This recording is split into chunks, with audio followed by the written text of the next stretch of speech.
ខ្ញុំរួចទងផុតជ្រោះស្នេហាឋានវិមានសោកាជារឿងទុក្ខារីញរេសូមលីហើយព្រោះអស់និស័យអស់និស័យដើម្បីកុំឲ្យតណ្ហាផ្ដន់ទាថាខ្ញុំជាជនសំណល់ជីវិតថ្លៃใจដនវាសនាស្ដាយលោហិតមេដាដែលអស់សង្ខារខានយល់យើងទាំងពីរឆ្លងផុតខានអំពុលខានអំពុល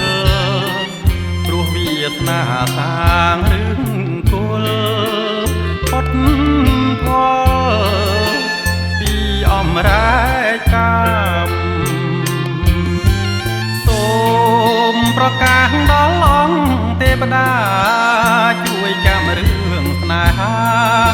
កណ្ដាលរួមចិត្តនៃខ្ញុំ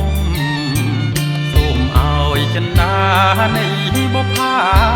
ក្រពុំមករួមមនោរម្យព្រមជាគូវាសនាអោកណ្ដាលស្នាលជីវិតណាចុងក្រោយអូនកុំបន់ដោយឲ្យមានចិត្តប្រែឆាជួយអាណិតដល់ជីវិតណាកំព្រា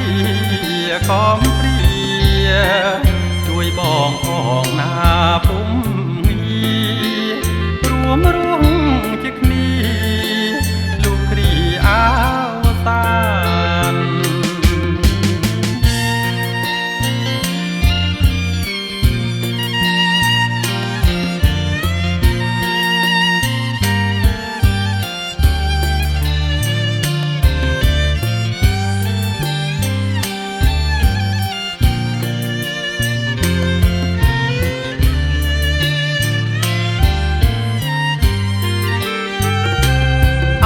កណ្ដាលថ្នាលជីវិតណា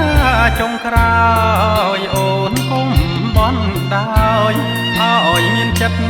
ប្រែឆាជួយអាណិតដល់ជីវិតណាកំព្រា